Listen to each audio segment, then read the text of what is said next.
Seigneur ce matin. Quelle belle place, hein, à ses pieds, au Seigneur, pour écouter sa parole ce matin.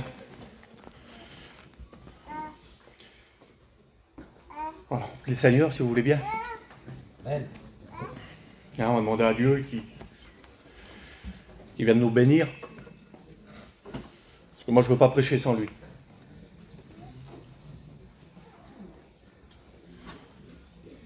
Je ne veux pas parler sans lui. Amen. Je veux qu'il vienne m'aider ce matin. Amen. Je veux que ce soit lui qui parle. Amen. Parce que vous savez, parler sans lui, on peut. Hein. On peut prêcher sans lui. On peut, je pourrais vous parler, moi. Je pourrais vous expliquer des histoires de la Bible, je pourrais vous expliquer les doctrines de la parole de Dieu, il n'y a pas de problème. On peut parler sans Dieu. On peut expliquer la Bible. Mais moi, je ne veux pas parler sans lui. Je veux que ce soit lui qui nous parle. Je veux que ce soit lui qui nous bénisse. Je veux que ce soit lui qui vienne réveiller nos cœurs. Parce que quand lui, il parle, vous savez, on n'a pas besoin d'une multiplication de mots. Hein. On n'a pas besoin de grands discours. On n'a pas besoin de mots bien choisis ou alors de mots bien cadrés. On n'a pas besoin d'expliquer, si vous voulez, avec des mots un peu spéciaux. Quand lui, il parle avec des mots tellement simples, il est capable de produire quelque chose encore dans nos cœurs. Il est capable de réveiller nos cœurs. Il est capable encore de nous ramener à ses pieds si on s'est peut-être un petit peu éloigné. Je ne sais pas où tu en es avec Dieu. Je ne sais pas où tu es. Mais laisse-moi te dire qu'il y a un mot de Dieu ce matin. Il est capable de te ramener à ses pieds. Il est capable de te ramener là où tu dois être ce matin. Parce que où est-ce qu'on doit être? À part à ses pieds, on est où ce matin? Eh bien ce matin, la parole de Dieu, elle aura un but. Elle aura qu'une raison ce matin, c'est nous ramener à ses pieds. Nous ramener là où le Seigneur nous bénit. Nous ramener là où on doit être, c'est à ses pieds, frères et sœurs. Amen. Amen. Alors ce matin, j'aimerais qu'on puisse fermer nos yeux. Et puis chacun pour notre part ce matin. Que personne soit mis de côté. Que personne soit négligé ce matin. Mais que chacun individuellement, on puisse dire, Seigneur, viens me parler ce matin. Viens me faire du bien, Seigneur. Je ne sais pas quel est ton besoin. Je ne sais pas ce que tu vis avec Dieu. Je ne sais pas où tu en es avec lui. Mais ce matin, il faudrait que tu rentres en toi-même. Et dire, Seigneur, ce matin, j'aimerais que tu montres mon état. J'aimerais ce matin, Seigneur, savoir où j'en suis avec toi. J'aimerais, Seigneur, bien savoir. Comment tu vois ma vie? Comment tu me regardes ce matin, Seigneur? Ce matin, moi, j'en ai besoin. J'ai besoin de faire un examen de ma vie. De faire un bilan, de savoir. Vous savez, là, mardi, hein, mercredi. Ou mardi, ou mercredi, je ne sais plus. Je dois passer un IRM. Hein, parce que j'ai des douleurs. Et le médecin veut savoir d'où est-ce que ça vient. Alors pour savoir, il faut passer un IRM. Et puis au moins, je vais savoir l'origine des douleurs. Et ce matin, écoutez. Parole de Dieu ce matin. Elle sera aussi cette IRM. Amen. Ce scanner. Puis venir voir, viens voir, Seigneur, ce que j'ai rectifié. Viens me faire voir, Seigneur. Parce que vous savez qu'on peut se tromper nous-mêmes par de fausses idées, de faux raisonnements.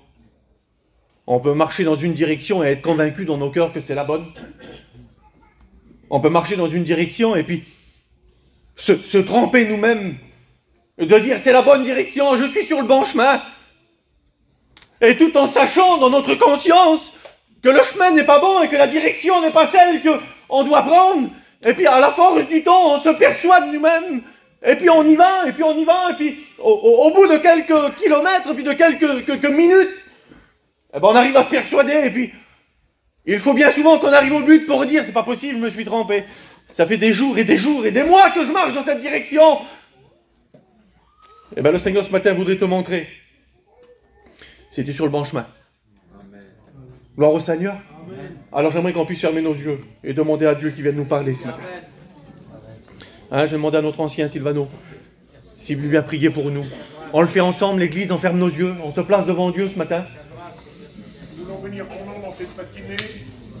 Merci parce que, Seigneur, tu es présent ce matin et tu veux bénir chacun de nous. Nous demandons, Seigneur, que la parole, Seigneur, puisse pénétrer nos cœurs. Peut-être impénétrable, Seigneur. Peut-être que dans nos cœurs, il y a des choses, Seigneur, qui empêchent ta parole. À toi toute la gloire, Seigneur. Le Saint-Esprit est plus fort. Le Saint-Esprit va mettre... À toi la gloire, Seigneur. Il va mettre la semence qui doit pousser dans nos cœurs. Je bénis ton nom ce matin. Tu bénis ton messager, tu le remplis de toi. Et Seigneur, que ces paroles puissent être dans la simplicité, qu'on puisse comprendre ce que tu veux de nous. Nous te les remercie. À toi la gloire ce matin. Amen. Amen. Gloire au Seigneur. Que Dieu soit béni. Et glorifié ce matin. Béni soit Dieu. Hein, je vais vous parler de la parole de Dieu. Hein, je vais ouvrir mon cœur. Gloire au Seigneur. Hein, essayez de ne pas calculer, choisir les mots, mais de parler de la part de Dieu ce matin. Gloire au Seigneur. Hein, j'ai passé une semaine assez tracassante. Hein, une nuit assez tracassante depuis ce matin. Hein, allez, je tombe comme une feuille.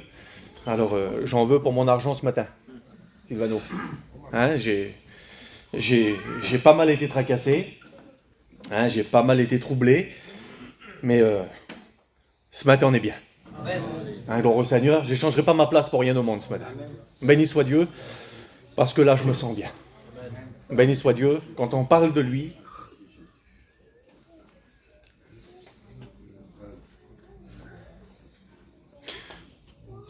vous saurez quel privilège que j'ai ce matin. J'ai été choisi ce matin par lui pour prêcher, et puis ce matin je suis là pour accomplir la volonté de Dieu. Alors vous savez, quand on réalise l'importance qu'il y a de savoir que ce grand Dieu du ciel, celui en réalité qui n'a aucun compte à nous rendre, mais quand on réalise dans nos cœurs d'où est-ce qu'il est venu nous chercher, et là où il nous a placés, frères et sœurs, dans sa présence, il n'y a pas plus grand miracle au monde de savoir que lui, frères et sœurs, il a pensé à nous, gloire au Seigneur, et il nous a placés là dans sa maison pour pouvoir nous faire du bien encore ce matin. Et puis ce matin, à travers la parole de Dieu, c'est encore le désir de Dieu ce matin, c'est encore une volonté de Dieu, c'est de te faire du bien ce matin, il veut te bénir, il veut remplir ton cœur, il veut te prendre dans les bras, il veut te consoler, il veut te relever, il veut te fortifier ce matin. Peu importe ton besoin, peu importe comment tu es venu, peu importe si même, allez, je vais aller même encore un peu plus loin ce matin, si même tu as sali ton vêtement ce matin, écoute, le Seigneur n'est pas là pour te faire du mal, mais il est là pour te prendre dans les bras et encore laver ton vêtement ce matin. Parce que ça, c'est encore une des vertus de la grâce. Même si tu es là ce matin avec des tâches, écoute, tu peux encore entrer dans la présence de Dieu. Tu peux encore entrer dans sa maison. Même si tu n'es pas à la hauteur, même avec tes fautes, tes manquements, même avec tes faiblesses. Même si tu dis dans ton cœur, eh bien regarde ma vie, Seigneur, mais regarde dans l'état que je suis, regarde la semaine passée, Seigneur. Et puis on regarde dans nos cœurs, on regarde cette semaine, et puis il y a des mots, il y a des attitudes, il y a des regards, il y a des choses qui n'ont pas été. Eh bien écoute ce matin, si tu veux, Jésus encore veut laver ton vêtement. Il veut encore que tu puisses entrer dans sa présence pour te parler et te faire du bien ce matin. Gloire au Seigneur. Alors écoutez, on va rentrer dans le message. J'aimerais vous lire ça ce matin. Parce qu'il y a un mot qui est revenu dans mon cœur depuis plusieurs jours. Déjà depuis un moment même. Et puis quand Marvin m'a appelé dimanche pour me dire que je faisais le culte dimanche, eh bien ce mot est revenu plusieurs fois. Et puis ce mot, c'est celui-ci. Dieu a-t-il toujours la première place? Et puis à chaque fois que j'ouvrais la parole de Dieu, à chaque fois que je lisais la parole de Dieu, que je pensais à la réunion ce matin, ce mot revenait toujours, Dieu a-t-il toujours la première place? Et puis ce matin, c'est la parole de Dieu qui voudrait nous montrer un peu, et puis te poser cette question ce matin. Et puis ce matin, j'aimerais que tu te la poses avec honnêteté et vérité dans ton cœur. On n'a pas besoin, si vous voulez, de le crier à haute voix ce matin. Mais on a besoin d'être honnête et d'avoir ce face-à-face avec lui ce matin. Amen. Parce que tu peux tromper les pasteurs.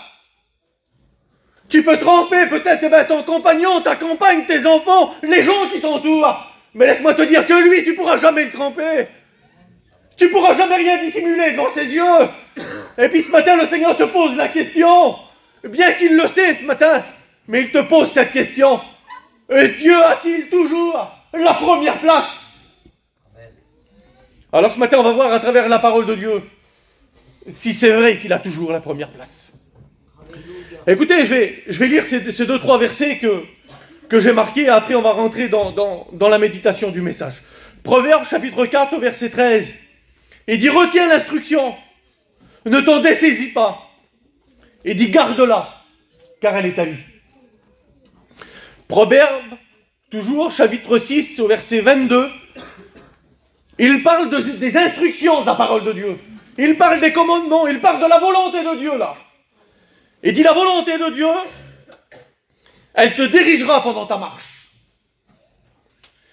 Elle te gardera dans ton sommeil. Et elle te parlera à ton réveil. Écoute bien. Car les préceptes est une lampe. Et les enseignements de la parole de Dieu sont une lumière. Amen. Quelle beauté.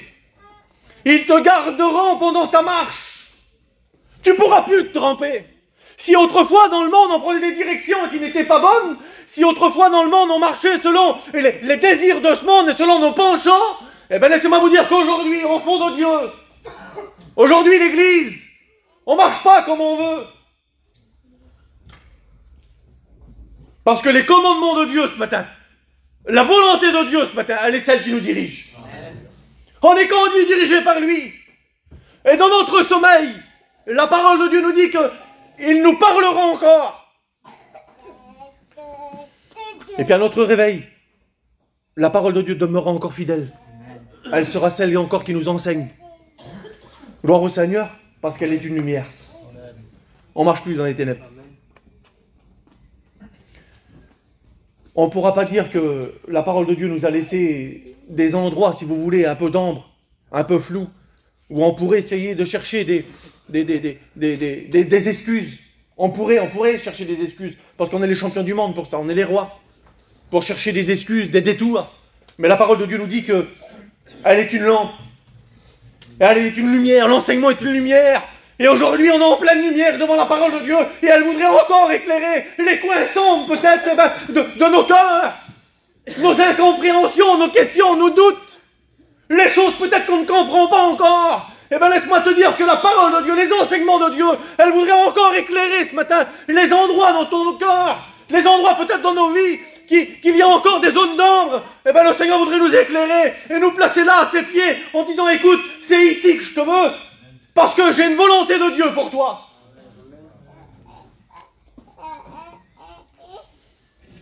La volonté de Dieu. Vous voulez qu'on la voie, la volonté de Dieu ce matin? Ce que Dieu veut pour nous? Alors j'ai pris une histoire dans la parole de Dieu. Une histoire extraordinaire. J'aimerais vous parler du peuple d'Israël.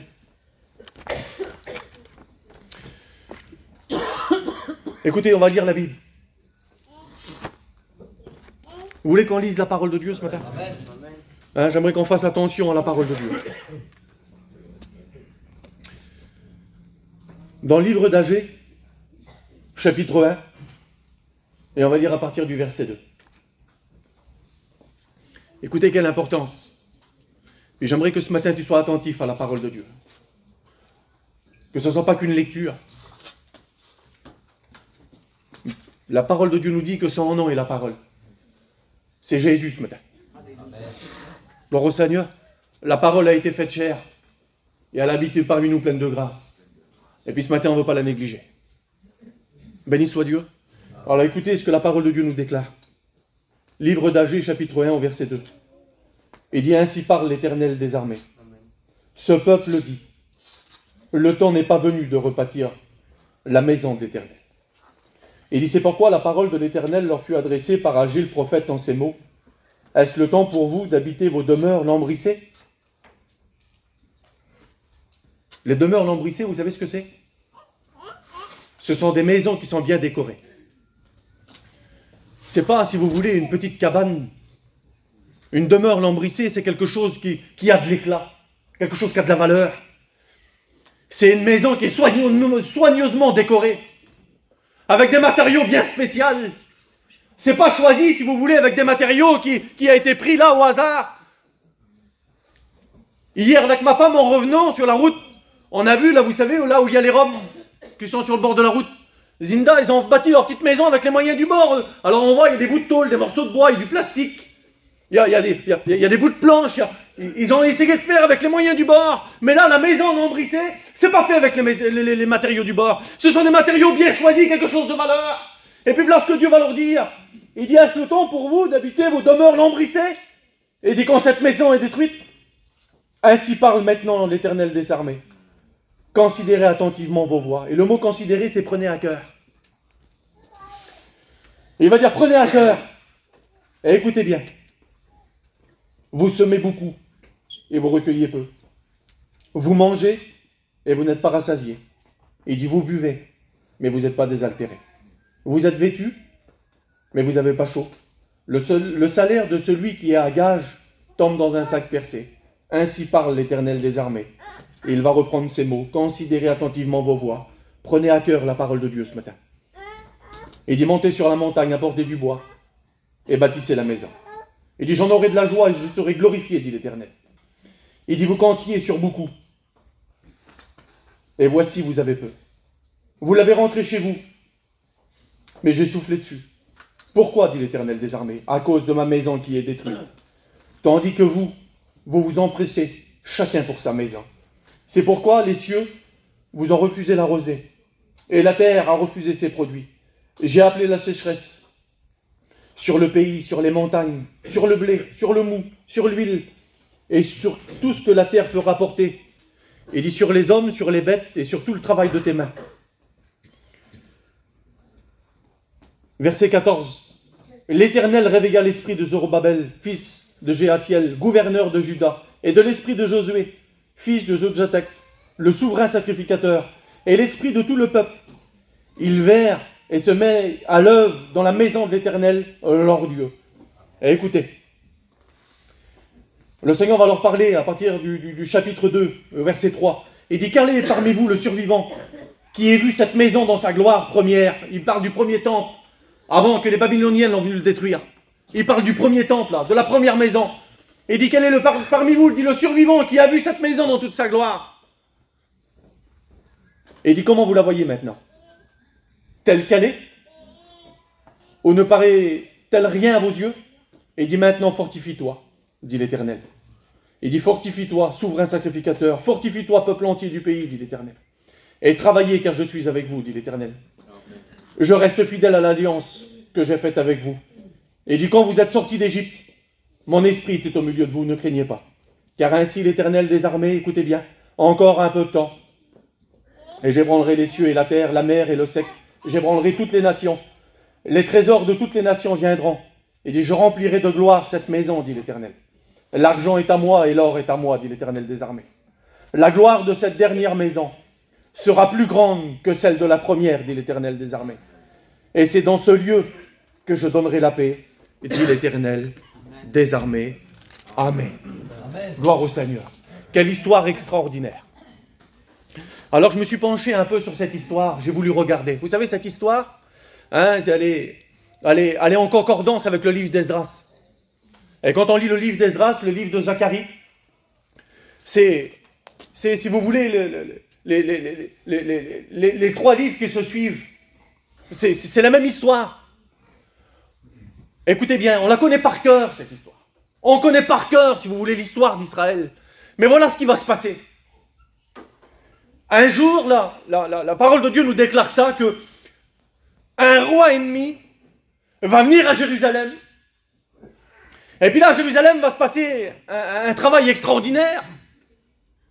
Parce que le peuple de Dieu, lui qui se trouvait là à Jérusalem, ils avaient le temps, ils avaient tous les ustensiles sacrés, ce qui nous représentait la présence de Dieu, ce qui nous représentait la vie de Dieu, ce qui nous représentait la prière, ce qui nous représentait la louange, ceux qui nous représentaient le sacrifice de Jésus, ceux qui nous représentaient la sortie d'Égypte, tout était dans le temple, tout était représenté. Ils vivaient une vie de Dieu extraordinaire, parce que tout était là, les ustensiles étaient là. Mais la Bible dit qu'un jour, un roi ennemi, ce roi de Babylone, va venir, et puis il va prendre tous les ustensiles sacrés du temple, il va tout ramener chez lui à Babylone. Il va prendre le temple, il va le détruire, il ne va pas laisser pierre sur pierre. Tout va être détruit, tout va être en miettes, les portes vont être consumées par le feu, et il n'y aura plus rien du tout. Et puis la Bible dit qu'il va prendre tous les chrétiens qui sont là, une certaine partie, il va les emmener captifs à Babylone. Et puis ce peuple-là, imaginez-vous un peu, celui qui avait grandi dans la présence de Dieu, celui qui connaissait Dieu, celui qui vénérait ce grand Dieu du ciel, va se retrouver, écoutez bien, sans la présence de Dieu. Esclave dans un pays étranger. Alors imaginez-vous un peu la scène quelques instants. Écoutez, pour vous faire comprendre ce matin. Vous imaginez ce matin que on nous empêcherait toutes nos réunions. Il n'y aurait plus de réunions, il n'y aurait plus de rassemblements, plus de missions, plus de conventions. Tout serait détruit, plus de Bible. On n'aurait plus rien du tout. On serait enlevé dans un pays étranger, avec des coutumes étrangères, avec une langue étrangère, avec des dieux étrangers. Quel malheur pour nous, Seigneur. Pas possible, loin de nos familles, loin de notre peuple. Vous avez vu des fois quand on part un peu loin de chez nous, comment on est content de revenir. On est parti en mission, allez, on est parti en mission, on était dans le sud, on était, je sais pas, en Alsace, on est parti loin, on est parti pendant 3-4 mois des fois. Et puis quand on revient dans nos régions, Seigneur, comment on est content. Ça vous l'a jamais fait ça? On est revenu chez nous, Seigneur, comment on est content. Mon père il disait toujours ça lui. Il dit quand on arrive près de chez nous là, j'ai l'impression que le camion marche mieux, il dit. Bah oui, parce qu'on arrive chez nous, on est content, on est chez nous, c'est chez nous. Eh bien écoutez bien, Dieu va faire un miracle extraordinaire à ce moment-là. Parce que ce roi méchant là, ce roi ennemi, lui qui n'aimait pas Dieu, lui qui ne connaissait pas Dieu, Dieu va faire un miracle extraordinaire. Il va parler dans le cœur de cet homme là. Et puis dans le cœur de cet homme, le Seigneur va mettre un désir. Il va dire, écoute, tu vas laisser repartir mon peuple. Tu vas les renvoyer là-bas à Jérusalem. Et tu vas leur donner la possibilité de reconstruire le temple. Et puis tout ce que le roi babylonien là, a emmené là-bas dans son palais, tu vas tout leur redonner. Les ustensiles sacrés, tu vas leur redonner. Le chandelier.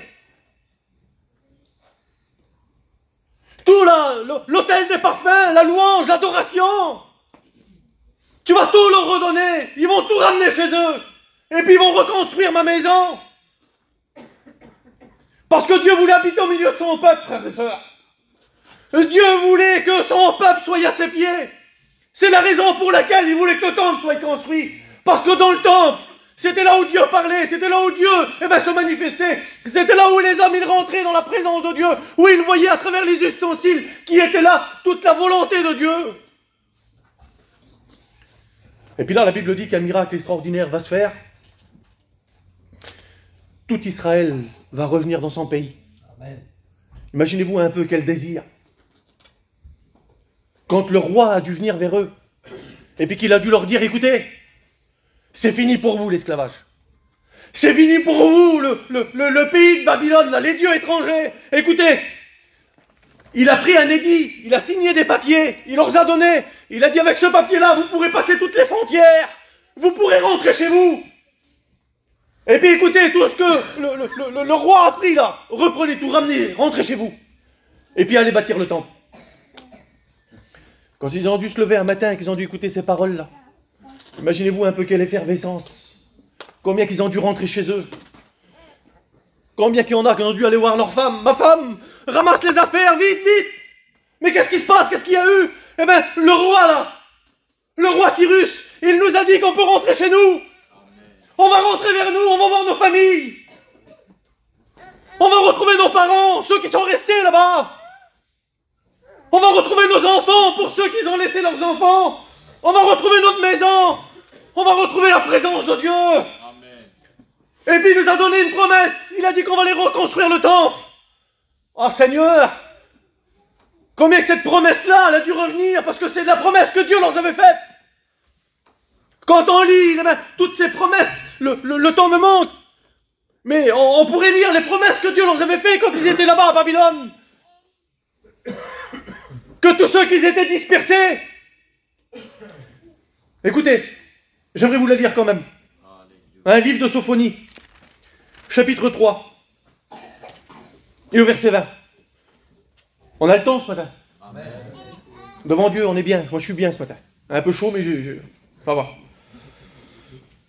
Écoutez, en ce temps-là, écoutez la promesse que Dieu va leur faire. Je ramènerai. Et dit, en ce temps-là, je vous rassemblerai. Car j'ai fait de vous un sujet de gloire et de louange. Parmi tous les peuples de la terre.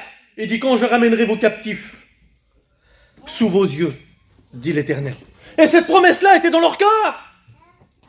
Seigneur, tu l'as dit, écoute, tu nous as dit qu'on sera un sujet de louange, un sujet d'adoration, un sujet de gloire. Tu as dit, Seigneur, que tu nous rassemblerais, que tu nous ramènerais dans notre pays, et qu'on verrait encore de nos yeux nos familles. Tu sais que c'est la promesse que Dieu t'a faite ce matin. Amen. Quand on reverra ceux qui nous ont devancés, on les reverra de nos yeux, on les reverra dans la gloire. Mais ça, c'est des promesses qui sont vraies, frères et sœurs. C'est pas que des mots. Et puis eux, cette promesse-là, elle était vraie, elle était dans leur cœur. Tu l'as dit, Seigneur, que tu me le ramènerais. Et puis un matin, pas comme un autre, quand ils sont levés, cette promesse a pris son sens. Certainement qu'il y en avait peut-être dans les foyers qui avaient des doutes. Ils ont dû dire, écoute, je te l'avais dit que Dieu nous avait parlé. Et puis ils sont repartis vers eux. Quel bonheur. Quelle joie dans leur cœur d'être revenus à Jérusalem. Et la Bible dit qu'ils vont commencer à se mettre à l'œuvre. Ils vont commencer à travailler.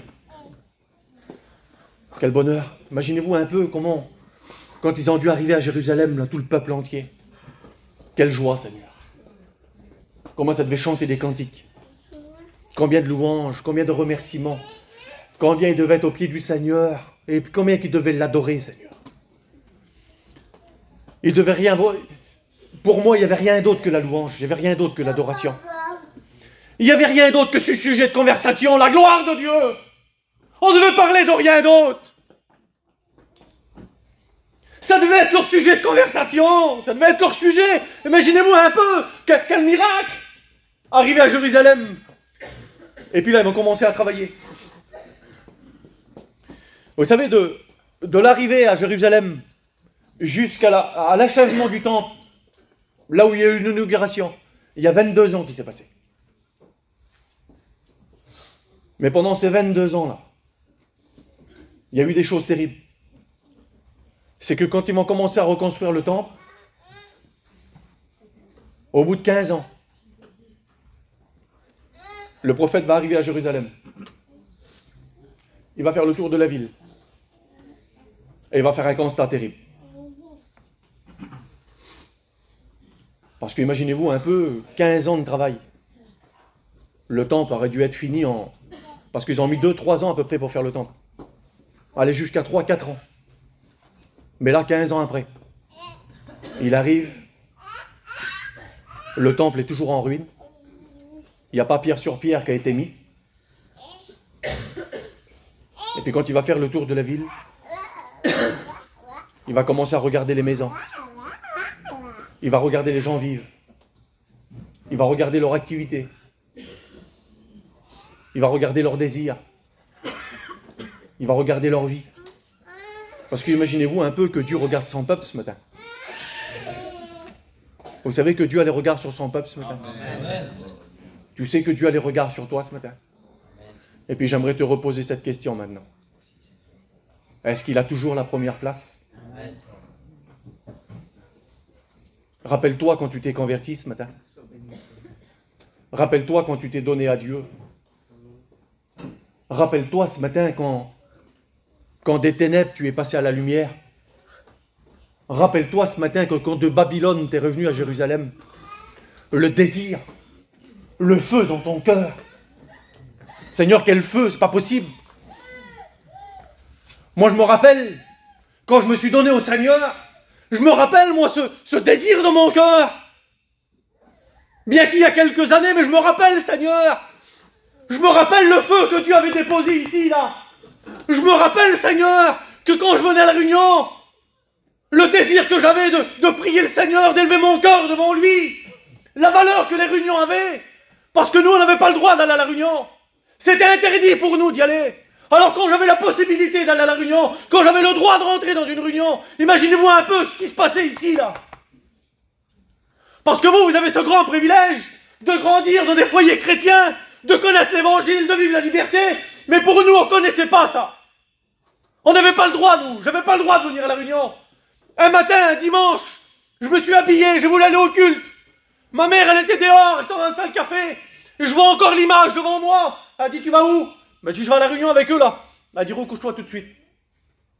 Elle a dit, je fais lever ton père. Elle a dit, si tu vas à la réunion, elle a dit, on va te chercher à la réunion, on te fout une volée devant tout le monde. Alors imaginez-vous un peu ici ce qui se passait là, à ce moment-là. J'ai retourné chez moi et puis je me suis remis dans mon petit camping, le cœur brisé. Parce que mon désir, c'était la réunion. Parce que je savais qu'à la réunion, Dieu était capable de me bénir. Je savais qu'à la réunion, quand j'étais là, je fermais mes yeux et je ressentais l'onction de Dieu quand je priais. Je savais ce que Dieu avait mis dans mon cœur. Je me rappelle de ça. Écoutez, au mois de mai, là, le 14 mai, ça va faire 20 ans que je prêche. Amen. Je me rappelle comme si c'était hier, devant Dieu. Je me rappelle de la première prédication. Je me rappelle comme si c'était hier. On était à Reims. On était en mission. Et puis je me rappelle toute la semaine, là, quand je méditais la parole de Dieu. Et puis quand je me suis retrouvé là, derrière l'estrade, et que je prêchais l'évangile. Seigneur, je me rappelle de ça comme si c'était hier. Mais est-ce que 20 ans après, le désir est toujours le même? Est-ce que le feu est toujours le même? Je te pose la question ce matin. Écoutez, on ne veut gêner personne, il y a des anciens. Sylvano, il y a 50 ans, pas loin, qui prêche. Sylvano, est-ce que le feu est toujours le même? Il y a Pierre, là, il y a Soigny, on fait les études ensemble. Il y a Jacques. Des anciens. Il y a pas loin de 30 ans qui prêchent. Un peu plus de 30 ans même. Est-ce que le désir est toujours le même? Est-ce que le feu est toujours là en train d'embraser? Je te pose la question à toi ce matin. Est-ce que ta prière est toujours la même? Est-ce que tes priorités sont toujours les mêmes? Amen. Parce que eux, leur seule priorité, il n'y avait rien d'autre qui comptait. C'était de travailler pour lui et de reconstruire le temple. Amen. Il n'y avait aucune priorité, il n'y avait rien. Il n'y avait aucun compromis à ce moment-là. Leur priorité première était de reconstruire le temple. Leur priorité, c'était de retrouver la gloire de Dieu. C'était leur priorité, ça, il n'y avait rien d'autre. Mais on s'aperçoit qu'au fil du temps, des jours, des mois, des années, leurs priorités vont changer. C'était plus les mêmes priorités, c'était plus les mêmes engagements. Et puis ce matin, le Seigneur, dans sa grâce, voudrait nous poser cette question. Est-ce que tes priorités sont toujours les mêmes ce matin? Est-ce que ta priorité à toi, c'est la gloire de Dieu? Est-ce que ta priorité à toi ce matin, c'est le salut de tes enfants? Est-ce que ta priorité ce matin, c'est le salut de ton foyer? Est-ce que ta priorité ce matin, c'est d'emmener au ciel ta famille? Est-ce que ta priorité à toi ce matin, c'est de servir le Seigneur? C'est quoi tes priorités ce matin? C'est quoi tes raisons premières? C'est quoi qui te réveille la nuit? Est-ce que vous savez des fois que l'œuvre de Dieu nous réveille la nuit? Ça nous tracasse. Combien de fois ça nous tracasse, ça nous réveille la nuit? Parce qu'on pense au travail qui est devant nous parfois. Vous savez, avec les garçons là, on s'occupe des petites annexes, nous. C'est une merveille, on se régale. Mais des fois, quand on fait des réunions et puis qu'on ne voit pas trop, des fois, ben, bien sûr, le Seigneur, Soigny nous l'a rappelé encore, le Seigneur ne nous appelle pas à voir, nous. Mais Seigneur, si tu pourrais me faire voir un petit peu, ça serait bien quand même. Et moi, j'ai posé cette question-là au Seigneur, Soigny. Je dis, Seigneur, je voudrais bien voir aussi, moi. Parce que c'est sûr que Dieu ne nous appelle pas à voir. Il nous appelle à prêcher, nous. Il nous appelle à témoigner. Il t'appelle à prier, toi. Mais je dis, Seigneur, je voudrais voir. Et puis là, il n'y a pas longtemps, on a fait une réunion. On a été voir un garçon, il ne voulait pas venir à la réunion. Non, il dit, je ne vois pas. Il dit. Puis on a insisté un petit peu, on lui a parlé. Bon, ben, il dit, écoute, il dit, je verrai bien, mais je ne croyais pas qu'il allait venir. Et puis finalement, on a commencé la réunion, il était là. Ce garçon s'est retrouvé devant, là, avec les bras levés au ciel, demander pardon à Dieu. Amen. Il a été brisé dans son cœur. Amen. C'est à ça que Dieu nous appelle. Voilà nos priorités, frères et sœurs. Quand on regarde ce petit garçon, Zinda, qui était pris par la drogue, là, un foyer brisé, désespéré. Et puis quand il est venu à la réunion, on a prié pour lui. Je l'ai revu le lendemain. Il a dit, ma vie a changé, c'est plus pareil. Alléluia. On a fait la réunion et j'ai vu sa femme. J'ai dit alors, elle a dit, c'est plus le même. Elle a dit, il a changé, j'ai vu le changement. Tu es grand, Seigneur. Voilà à quoi Dieu nous appelle. Voilà nos priorités, frères et sœurs. Et puis ce matin, j'aimerais te poser cette question. Quelles sont tes priorités ce matin? C'est quoi tes priorités? Te manger la vie ce matin pour acheter une camping à ta fille? Te manger la vie pour y acheter une voiture quand il aura le permis?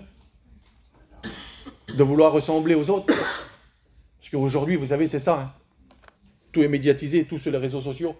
Oui, mais les 18 ans du petit, l'autre là-bas, il a fait les 18 ans du petit, et il a acheté une auto, il a fait un anniversaire extraordinaire.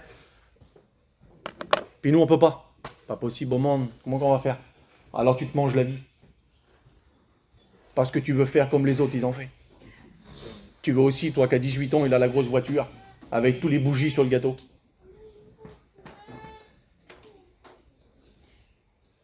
Mais quand tu seras au ciel, il sera où ton petit? Oui, c'est des questions qu'il faut qu'on se pose. Vous savez, ça touche mon cœur parce que ça me fait du mal des fois. Parce que combien des fois j'ai vu des parents venir. J'ai un copain, moi, que je travaille avec lui l'été. On est responsable de la mission. Et puis combien de fois qu'il est venu vers moi en pleurant, il a dit, Francky, il dit, je suis découragé dans mon cœur, il dit, j'ai plus la force.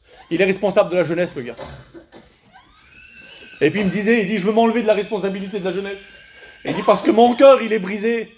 Il dit, parce que quand je fais des réunions de jeunesse, il dit que je vois les jeunes qui se convertissent. Il dit, quand je les vois après derrière l'estrade, il dit, en train de témoigner, il dit que je vois les miens qui sont perdus. Et il dit, j'ai plus la force, il dit. Alors on est là, nous, avec nos mots, pour les encourager. Parce que c'est difficile, frères et sœurs. Parce que son cœur, à lui, vous savez c'est quoi? C'est le salut. Ses priorités à lui, c'est prêcher, faire l'œuvre de Dieu. C'est pour ça que son cœur est peiné. Et puis ce matin, c'est ça qu'il faudrait que tu retrouves ce matin, ta priorité. C'est pas le bien-être. Notre priorité à nous, c'est pas le monde. Parce que leur priorité à eux avait changé à ce moment-là. C'était plus le temps. C'était leur maison. C'était l'installation terrestre. C'était leur loisir. C'était peut-être les plus grands d'avoir la plus belle maison. Et puis laissez-moi vous dire qu'on vit ça aujourd'hui. Mais non, pas dans l'église. Mais si, dans l'église. Il faut appeler les choses telles qu'ils sont. Aujourd'hui, Seigneur envoie des chrétiens que... Juste à les écouter parler, à les voir vivre, on a vu leurs priorités. Ben oui, on les voit. C'est quoi ta priorité ce matin? Est-ce que ta priorité reste Dieu, reste l'Évangile? Est-ce que c'est lui ce matin encore qui prime? Écoutez, quand tes priorités ils changent, qu'est-ce qui se passe? Dieu va leur dire, écoutez, considérez attentivement vos voies. Il dit, prenez à cœur, entrez en vous-même maintenant. Il dit, vous mangez, mais vous n'êtes pas désaltérés. Il dit, vous êtes vêtus, vous n'avez pas chaud. Et puis, je me suis posé cette question. Je me dis, Seigneur, comment ça se fait? Et puis, Dieu me disait ça dans mon cœur. Il dit, combien de réunions l'Église participe? Il dit, combien de réunions vous faites? Et puis, je rentrais dans mon cœur, et puis je réfléchissais. Je me dis, Seigneur, j'ai arrangé, il y a quand même pas mal de réunions. Il y a quand même, je ne sais pas, 10, 12, 13, 15 réunions peut-être. Allez, une dizaine de réunions pour dire. Allez, 10 réunions. Mais j'ai dit, Seigneur, avec 10 réunions, normalement, l'église, c'est du feu. C'est une explosion totale. Et cependant, encore dans l'église, il y a des gens qui meurent de faim. Comment c'est pas possible? Mais Seigneur, ils ont écouté le même message que nous.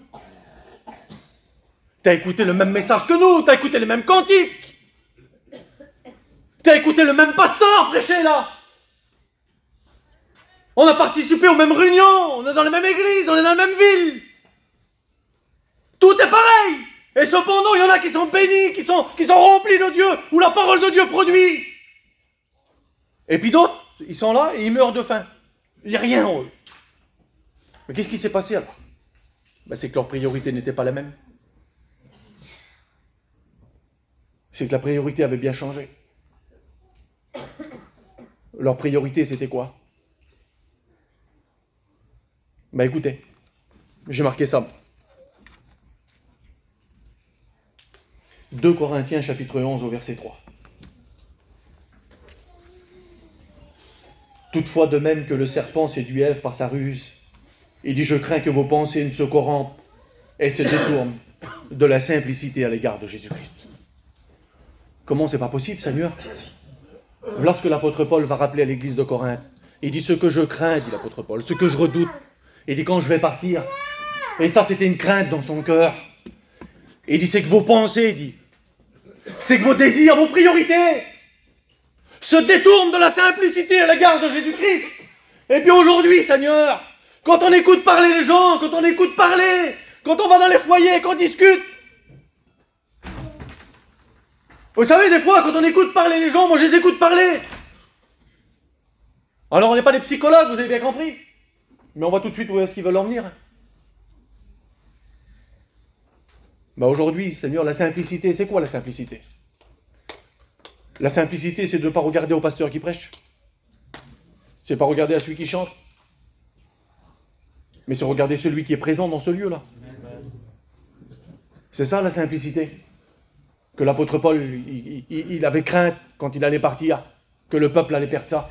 Parce que quelques temps après, quand on lit la parole de Dieu, on s'aperçoit que des hommes sont là, puis ils vont dire, écoute, nous, on est d'Apollos, nous, on est de l'apôtre Paul, nous, on est d'un tel. Et puis, t'as vu là-bas dans telle église, il y a un tel qui vient. Alors on court, on s'empresse. Écoutez, j'ai rien contre ça, parce que j'y vais, puis on en fait. Mais aujourd'hui, on court après les séminaires. Je parlais de ça avec Samy il y a quelques jours. On court après les séminaires. On court après les voyages en Israël, en Turquie, on court partout. On veut faire des voyages, on veut aller là, on veut aller là. On veut tout faire, on veut écouter les plus grands, les plus forts, les meilleurs. Mais si ta priorité n'est pas Jésus ce matin, si ta priorité n'est pas l'évangile ce matin, si ta priorité à toi, c'est pas la louange, l'adoration, si t'es pas à ses pieds, ça sert à rien du tout. Vous savez comment on appelle ça, la parole de Dieu? Un bruit qui n'aboutit à rien. C'est pas moi qui le dis, hein. C'est la parole de Dieu. Elle appelle ça un bruit qui n'aboutit à rien. Parce que ce que Dieu veut, c'est que le cœur soit tout entier à lui. Amen. Et puis qu'on se remette à l'œuvre. Tu as peut-être perdu des choses ce matin. Tu as peut-être perdu le désir de la prière ce matin. Tu as peut-être perdu le désir ce matin de la volonté de Dieu. Tu vis ta petite vie comme bon te semble. Tu suis un mouvement. Vous savez qu'on peut s'habituer. On peut s'habituer à vivre sans la prière. Vous savez, au départ, quand on est des hommes ou des femmes de prière, la prière, ça nous manque quand on ne prie pas. Quand on est à genoux et puis qu'on passe ces moments de louange et qu'on ressent la présence de Dieu, ces moments-là, après, ça nous manque. Et puis quelques temps après, quand on essaye de s'habituer, parce que l'homme s'habitue très vite, vous savez. On s'habitue assez vite à certaines situations. Et puis après que tu es habitué, ben ça te manque plus. Tu as pris l'habitude de vivre comme ça. Et puis il y a des chrétiens qui prient plus. Il y a des chrétiens qui ne ressentent plus la présence de Dieu. Mais au départ, ils étaient malheureux dans leur cœur. Mais aujourd'hui, Seigneur, ben ils vivent sans la présence de Dieu. Et puis c'est pas trop grave. Parce que de temps en temps, écoutez bien, il y a une réunion où il y a un petit peu d'onction. Une réunion où il y a un cantique un peu spirituel. On écoute quelques gens qui sont bénis. Alors, il y a une larme, il y a un frisson. Ils se contentent de ça après. D'une petite larme de temps en temps, d'un petit frisson de temps en temps. On se contente simplement que de voir des fois les autres bénis. Ça vous est jamais arrivé, ça, frères et sœurs? D'arriver dans une réunion où la réunion c'est du feu, elle est bénie. Et puis toi, le cœur est resté de marbre, il n'y a rien. Et puis quand tu sors, t'as vu la réunion? Maman, elle était pas belle la réunion, elle n'a pas été bénie la réunion, t'as vu? Oui, et toi? Ben, rien. Oui, la réunion a été bénie, mais toi, rien. Parce que, écoutez, il dit, vous comptiez sur beaucoup, et voici, vous avez peu. Et il dit, vous l'avez rentré chez vous. Mais j'ai soufflé dessus. Pourquoi, dit l'Éternel des armées? Il dit, à cause de ma maison qui est détruite. Tandis que vous vous empressez, chacun pour votre maison. Et ce texte-là m'a troublé, moi. Je vous dis, ce texte-là, quand je l'ai lu au premier abord, je n'ai pas été d'accord avec lui. Parce que le Seigneur dit ça, écoutez, vous comptiez sur beaucoup. Mais vous avez peu. Et il dit, vous l'avez rentré chez vous, et Dieu va dire, moi je suis venu, et j'ai soufflé dessus. Donc tu n'auras plus rien. Mais je me dis, Seigneur, comment là? Les pauvres gens, Zinda, là, ils se tuent à glaner quelques petites miettes, ils leur rentrent chez eux, et toi tu viens, Seigneur, tu souffles dessus, ils n'ont plus rien. T'es quand même méchant, Seigneur. Oui, il est méchant, Seigneur, quand même, là, non? Vous trouvez pas? Ben, laissez-moi vous dire que non. Parce que Dieu n'est pas gentil. Il est amour. Amen. L'amour, elle est juste. Amen. Eux, ils voulaient faire avec leurs propres moyens, avec leurs propres forces, avec une vie de religieux. Et ils croyaient que c'était simplement participer aux 3 réunions de la semaine. Ils croyaient que c'était simplement de donner une offrande. On croit simplement qu'une vie religieuse, de tendre la main quand quelqu'un a besoin de donner une petite pièce, un petit mot de témoignage, un petit cantique de temps en temps, de venir à la réunion et puis de s'asseoir, et puis de temps en temps un petit mot. Et puis écoutez, je vais aller plus loin. Tant pis si je vous choque. Quand on leur demande de prêcher, alors ils vont un petit message de temps en temps. Voilà, il a prêché, il est content lui. Dieu n'est pas d'accord. Vous savez, quand Dieu n'éprouve pas les voies d'un homme, jamais cet homme-là va prospérer. Parce que Dieu n'est pas d'accord. Puis aujourd'hui, tu te poses la question en te disant, Seigneur, pourquoi moi je suis dur dans ma vie spirituelle? Pourquoi je suis toujours faible, Seigneur? Pourquoi ça ne marche pas, moi, là? Bah parce que Dieu n'est pas d'accord avec tes priorités. Pourquoi quand je... Seigneur, voilà, je ne vais pas aller plus loin. Mais Dieu n'est pas d'accord avec toi. Il n'est pas d'accord avec ton langage. Il n'est pas d'accord avec ton regard. Écoutez, un jour, un frère a dit ça. Il a prêché sur quelque chose et puis les gens sont venus. On va dire, t'es pas Yaralo, mon frère, ce que tu as dit derrière le micro, toi. Vous savez ce qu'il leur a répondu, lui? Et puis ça m'a touché. Il m'a dit quoi? Il dit, je suis Yaralo de le dire. Mais toi, t'es peut-être plus Yaralo si tu le fais. Il dit, qu'est-ce qui est plus Yaralo? Il dit, c'est de le dire ou de le faire?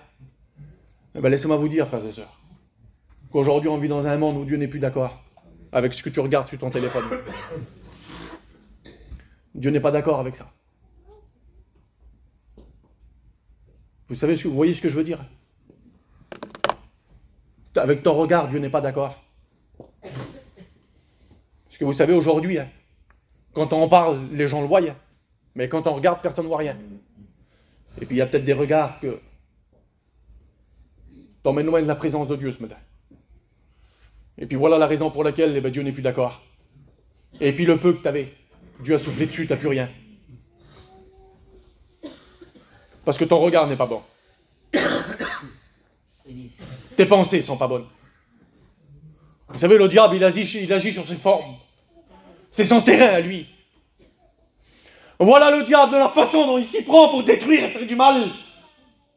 Il commence par le regard. Ah oui, on se rappelle dans le jardin, non? Regarde. Elle était là, elle a passé des dizaines de fois devant l'arbre, là, je n'ai jamais fait attention. Elle a passé des dizaines de fois, elle a passé devant. Des dizaines de fois. Mais le diable, il est venu, lui. Regarde. Commence à regarder. Et c'est quand tu as commencé à le regarder qu'elle a vu qu'il était bon. Vous savez, il y a des regards parfois qu'il faut faire attention. Fais attention à ce que tu regardes. Parce que le diable est en train de t'attirer. Vous savez, on appelle ça la séduction. Vous savez, c'est quoi la séduction? La séduction, c'est c'est de faire aimer quelque chose qu'on repousse. Ça arrive, ça. Hein? Allez, je vais vous détendre un petit peu. Première fois que j'ai vu la Cani, elle m'a même pas regardé, elle. Elle n'a même pas fait attention. J'ai passé à côté d'elle, elle n'a même pas fait attention. Ah oui. Ah, voilà, Zinda, elle voulait pas un prince charmant, elle voulait. Elle voulait un beau brun, des yeux verts, des machins, je ne sais pas ce qu'elle voulait, moi. J'ai passé à côté, moi, rien du tout. Mais écoutez la séduction aussi. Ouais, oui. Écoutez bien. J'ai commencé à aller y parler. J'ai blagué un petit peu avec elle. J'ai rigolé. Tu l'as roulé, quoi. Voilà. Et puis là, elle a commencé à me regarder. Et puis après, elle a tombé amoureuse, c'était toute sa vie. Gloire à Dieu. Amen. Voilà. Et puis ça va faire pas loin de 19 ans qu'on est mariés. Au départ, elle m'a même pas regardé. Elle n'a même pas fait attention. Je lui avais dit après. J'ai dit, tu te rappelles comme ça, comme ça. Je sais pas, elle n'a pas fait attention, elle a mal dans le cœur. Moi. Pas possible au monde. Elle m'a même pas vu. Mais si, comme ça et comme ça, là. Je sais pas, elle n'a pas vu. Elle dit. Mais on est à la réunion, je dis. J'ai rien vu du tout. Elle dit. Je croyais qu'elle m'avait vu, moi. L'homme terrible, imaginez-vous un peu, j'étais serviteur de Dieu. L'étudiant, il était là, lui. Un homme terrible, j'étais. Et elle, rien du tout. Mais après, avec la séduction, elle a vu. Vous savez, ça nous fait rire. Mais combien de fois le diable, il s'y prend de cette façon? Combien de fois tu as passé devant des choses que tu n'as jamais de ta vie, t'aurais cru si on te l'aurait dit. Et aujourd'hui, tu es tombé dans le piège. Combien d'âmes sont perdues en enfer? Combien de foyers brisés? Combien de vies détruites? Combien de ministères gâchés? À cause de la séduction. À cause de choses. Et puis des fois on se dit, Seigneur, c'est pas possible, moi que c'est dur pour moi là. C'est difficile, Seigneur. Parce que j'y arrive plus, moi. J'arrive plus à prier, j'arrive plus à lire, j'arrive plus à méditer. J'arrive plus, Seigneur, à être béni à la réunion. Et puis c'est difficile. Et puis des fois, il y en a, écoutez bien, il y en a qui viennent à la réunion parce qu'ils sont obligés de venir. Il y en a qui viennent à la réunion parce que c'est le regard des gens qui compte. On vient à la réunion parce que, écoute, qu'est-ce que les gens vont dire si je viens pas? Parce que mes enfants, c'est des chrétiens, ou alors ma compagne, ou alors mon compagnon. Alors on vient à la réunion pour dire qu'on est venu, pour essayer un peu, si vous voulez, de masquer un petit peu, pour se cacher un peu derrière une apparence. Je suis toujours là avec mon petit foulard, avec ma Bible dans les mains. On est toujours là, on est toujours à la réunion, oui. Mais ici, il n'y a plus rien. T'as pas envie d'être là. C'est dur de venir à la réunion. Tu sais pourquoi? Parce que tes priorités ont changé. Tu regardes trop à ce qui se passe autour de toi. Tu t'agites beaucoup trop pour les choses qui t'entourent. Ça a été chanté ce matin. Écoutez, je l'avais marqué le verset. Marie avait choisi la bonne part. Pourtant, c'était honorable ce qu'elle faisait. Quand on lit une autre version de la parole de Dieu, la Bible dit qu'elle était occupée aux divers soins que demandait le service. Parole vivante. C'était bon ce qu'elle faisait, mais ce n'était pas ce que Dieu lui avait demandé. Écoute, c'est pas ce que tu crois qui est bon pour toi. C'est ce que lui veut. C'est que tu sois assez. Tes vraies priorités, ils sont où ce matin? Et puis ce matin, je voudrais... Ah, il est tard, ça. Écoutez, on se pose la question encore une fois ce matin. Est-ce que Dieu a toujours la première place? Est-ce que tu as toujours tes bonnes priorités ce matin? C'est quoi tes priorités ce matin? Parce que pour eux, tout avait changé. Écoutez, on va simplement lire le verset de la parole de Dieu. Dieu va leur poser une question simplement. Y a-t-il encore de la semence dans vos greniers? J'aimerais que tu puisses rentrer en toi-même ce matin, puis rentrer dans ton cœur, et puis te dire, Seigneur, est-ce qu'il reste encore quelque chose? Écoute, s'il ne reste rien ce matin, écoute le miracle de la grâce ce matin. Et il dit, je remplirai de gloire cette maison, dit l'Éternel des armées. Et il dit, car l'argent et l'or est à moi, dit l'Éternel. Et il dit, la gloire de cette dernière, elle était grande, mais il dit, celle-là maintenant, là, Écoutez bien. Elle sera beaucoup plus grande que la première. Écoute, l'argent et l'or, c'est à lui. La gloire, elle est à lui. La bénédiction, elle est à lui. La paix, elle est à lui. La joie, elle est à lui.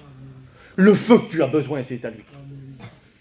Et puis si ce matin, tu voudrais être honnête avec toi-même et de rentrer en toi-même et de dire, Seigneur, ce matin, j'ai besoin de retrouver mes bonnes priorités. J'ai besoin, Seigneur, de retrouver ce que tu as mis dans mon cœur, Seigneur.